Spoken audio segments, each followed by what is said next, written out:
ल हाम्रो राजन भाइले दही हाल्दैछ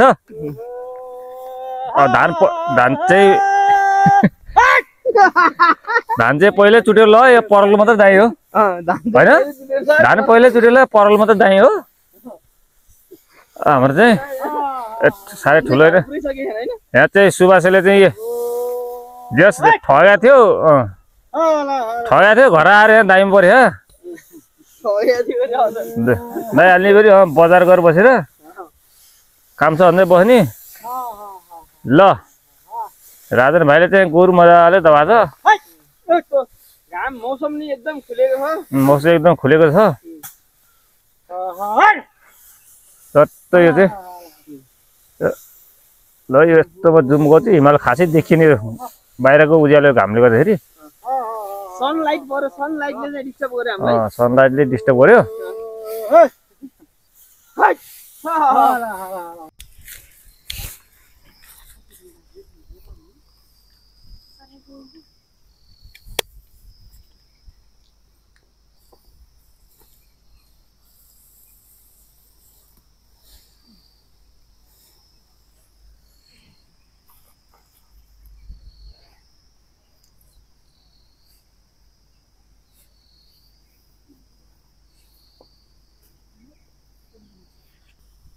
सिकाउने हो क्या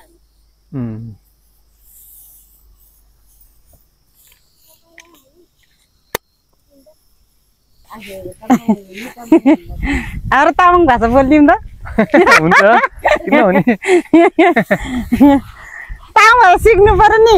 गुरुङ भाषा त आउँछ तामाङ र गुरुङ अलिअलि फरक हुन्छ के हैन तामाङको फेरि त्यो त्यही मुला मात्रै मिसाउँछ नि त खालि अच्छा मुला नमिसाउने न मुला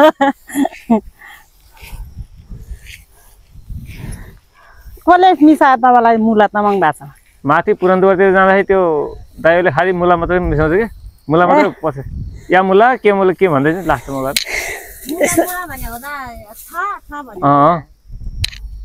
नराम्रो होइन मुला हाम्रो बाउ र आमाले परल भारी हाल्नु लाग्छ है गाई हेर्नु है छैन केटाहरू गाउँमा छैन सब विदेश गइहाल्यो होइन मान्छे नसिक्यो नि जस केटाहरूले पर्ख्यो जुगै जान्छ त नि केटाहरू छैन भारी हाल्नु जान्दैन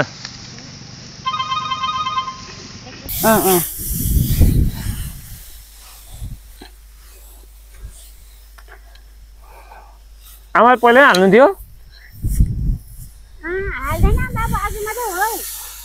अहिले त खतरा छ त मैले त झन् कहिले हालेको छैन बुढी भइसक्यो हाम्रो भारीहरू र बहिनी आमा हालेको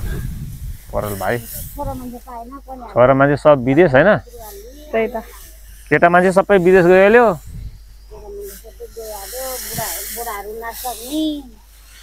हाम्रो पनि तीनटा चारवटा गाउँको केटाहरूले मिलाएर ल्याएर अनि दाइहालेको अस्ति ए मान्छे छैन तपाईँले पो झापझिप बनाउनु भएछ के रोप्ने बेला 2 दिनमा सिद्धियो ल परलको भाइ बनाउँदै लुडी बनाउँदै अब कसरी हो छिटो आऊ है छिटो खान्छ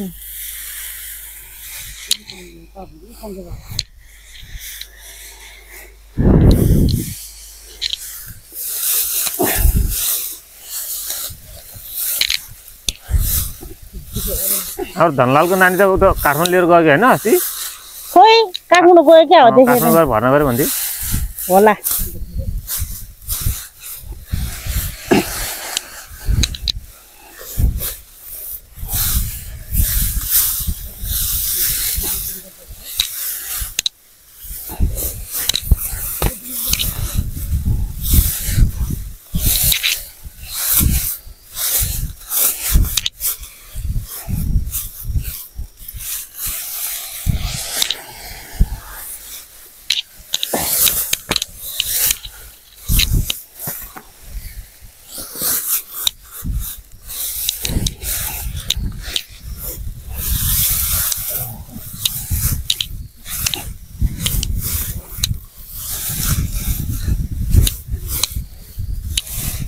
कति सजिलो लाग्छ नि भारी बनाउनलाई।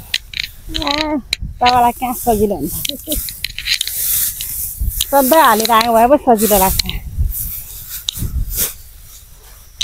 गाह्रो हुँदो रहेछ गाह्रो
कति आलुको भयो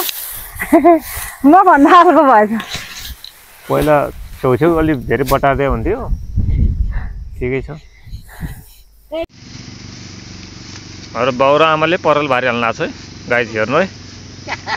छैन केटाहरू गाउँमा छैन सब विदेश गइहाल्यो होइन मान्छे नसिक्यो हेर्ने जस केटाहरूले पर्ख्यो जुगै जान्छ त नि केटाहरू छैन भारी हाल्न जान्दैन